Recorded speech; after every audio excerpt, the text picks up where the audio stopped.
గుండె దాటి గొంతు దాటి పలికిందేదో వైదో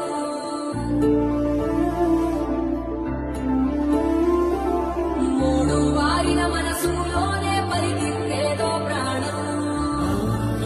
కన్నుల్లో మేఘంపై పొంగిన ఆనందం కాలంతో పరిహాసం చేసిన స్నేహం భక్తులు దాటి హద్దులు దాటి జగములు దాటి యుగములు దాటి